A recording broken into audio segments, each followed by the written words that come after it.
কারখানা পরিস্থিতি নিয়ে আরো জানাতে গাজীপুর থেকে যোগ দিচ্ছেন সহকর্মী আবুল হাসান। আবুল হাসান, সাভার গাজীপুরে আজকে কি অবস্থা দেখতে পাচ্ছেন? সব কারখানা কি খুলেছে কিনা? আজকে থেকে তো সব পোশাক কারখানা খোলা থাকার কথা জানানো হয়েছিল।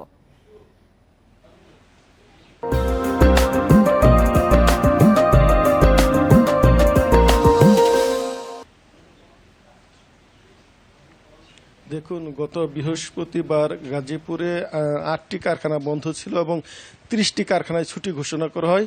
কিন্তু শনিবার আমরা যেটি জেনেছি যে বিক্ষিপ্তভাবে দু একটি কারখানায় আন্দোলনের চেষ্টা করা হলো, তারা পুলিশের উপস্থিতিতে কারণে সেটি সম্ভব হয়নি। ফলে গাজীপুরে কিন্তু মোটামুটি বেশিরভাগ কারখানায় কালকে শান্তিপূর্ণভাবে এখানে তারা কাজ করছে শ্রমিকরা। এবং আজকেও যেটি আমরা দেখেছি যে গাজীপুরে সকাল থেকেই কারখানাগুলো খোলা রয়েছে এবং শ্রমিকরা তাদের কাজে যোগ দিয়েছেন।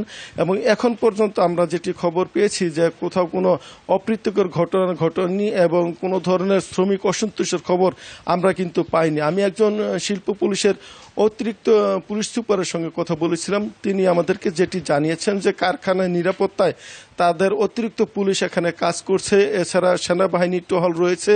মোটা দাগে বলা চলে যে আইনশৃঙ্খলা বাহিনীর তৎপরতা আগের চেয়ে আরও বাড়ানো হয়েছে। ফলে তিনি বলছেন যে গাজীপুরে এখন পরিস্থিতি অনেকটাই শান্ত এবং কোথাও কোনো শ্রমিক আন্দোলনের খবর তাদের কাছে নেই। এবং মালিকরা যেটি বলছেন যে তারা কারখানা চালু রাখতে চান, সেক্ষেত্রে কারখানার শ্রমিক এবং মালিক তারা উভয়ই চাচ্ছেন যে কারখানায় যেন নিরাপত্তাটা নিশ্চিত করা হয়। এবং তারা বলছেন যে কারখানায় নিরাপত্তা থাকলেই তাদের যে উৎপাদন সেটি শতভাগ নিশ্চিত করা সম্ভব হবে। এবং এর মধ্যে যে কয়েকদিন টানা সহিংসতা হলো, কয়েকটি কারখানায় ভাঙচুর হয়েছে, একটি কারখানায় আগুন দেওয়া হয়েছে, এইসব ঘটনায় কিন্তু এখানে নেতিবাচক একটি প্রভাব পড়েছে এই পোশাক খাতে।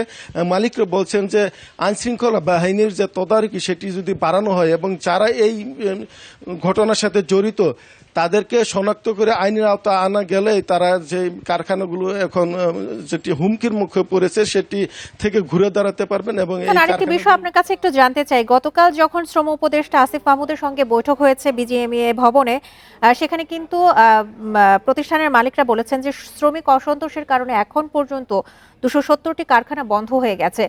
যেহেতু পোশাক খাত আমাদের দেশের অর্থনীতিতে ব্যাপক ভূমিকা পালন করে, সেক্ষেত্রে কি এই কারখানাগুলো আবার পুনরায় চালু হওয়ার বিষয়ে কোনো উদ্যোগ নেওয়া যেতে পারে?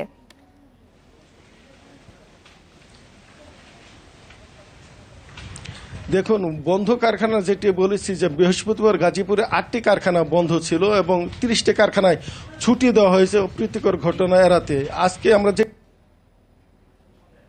চালাতে সক্ষম না ছোটখাটো কারখানা, এরকম কিছু কারখানা আছে যারা মালিকের নিজেরাই বন্ধ রেখেছেন।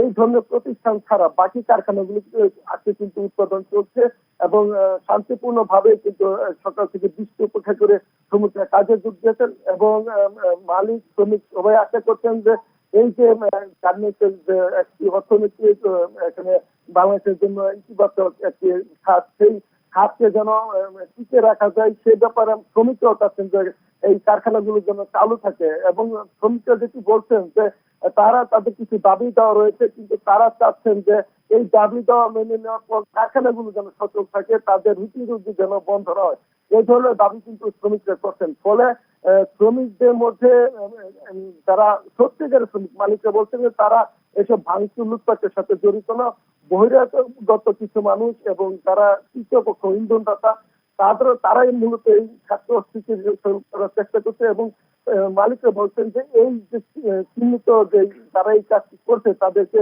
চিহ্নিত করে আইনের আওতায় আনার দাবি তারা কিন্তু করছেন। এবং আজকে আমরা যে খবর পেয়েছি যে গাজীপুরে ২০০০-এর বেশি যে তৈরি পোশাক কারখানা রয়েছে সেগুলো বেশিরভাগ কিন্তু উৎপাদন প্রক্রিয়া চলমান রয়েছে এবং কোথাও এখন পর্যন্ত আমরা কিন্তু কোনো আনলিস্টেড খবর পাইনি।